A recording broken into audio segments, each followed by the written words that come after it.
ازيكم يا حبايبي؟ النهارده هنعمل شاورما فراخ. انا عندي هنا فراخ، انا يعني بواقي فراخ كان ما اتاكلتش فقطعتها وهعمل بيها الشاورما. ممكن تبقى فراخ عادي ما اتعملتش قبل كده وتبقى نيه وتقطعيها مكعبات وهتنفع جدا.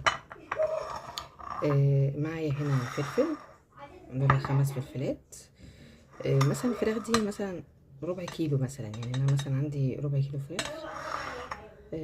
دول 5 فلفلات كبار. معايا هنا اهوت بصلتين مقطعهم جوانح. البصلتين دول بصلتين متوسطين مقطعهم جوانح بالشكل ده اهو. يلا بينا نبدأ. عندي هنا طاسة حطيت فيها الزيت. اول ما الزيت يبدأ يسخن كده هبدأ امسك الفراخ كلها بتاعتي، هبدأ اقلب. انا بعمل الخطوة دي ليه؟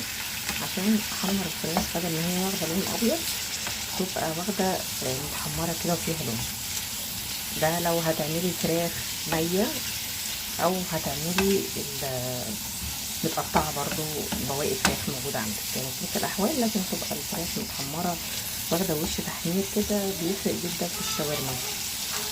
الشاورما بكل تكاتها خليكم معايا، خلينا الفيديو لغاية الاخر، هتعجبكم جدا وهتجربوها على طول. الفراخ اهي ابتدت تاخد لون، هنفضل برضه نكمل في التقليب، ما نوقفش خالص عشان ما تبقاش بتتحرق.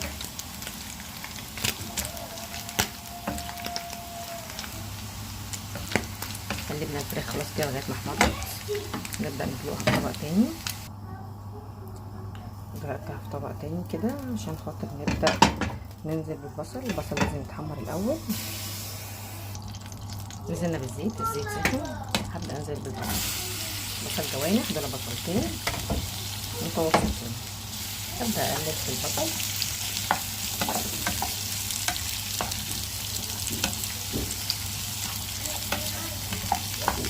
لغايه لما البصل يبدا ياخد لون بسيط، ما يتحمرش ياخد لون بسيط. خليكم معايا كده هنعمل ايه.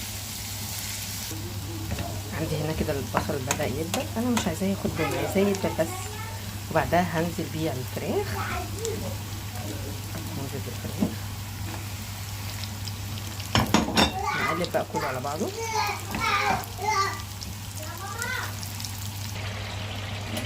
عندي اهي ده كده هي وعليها البصل اتحمروا مع بعض. بصوا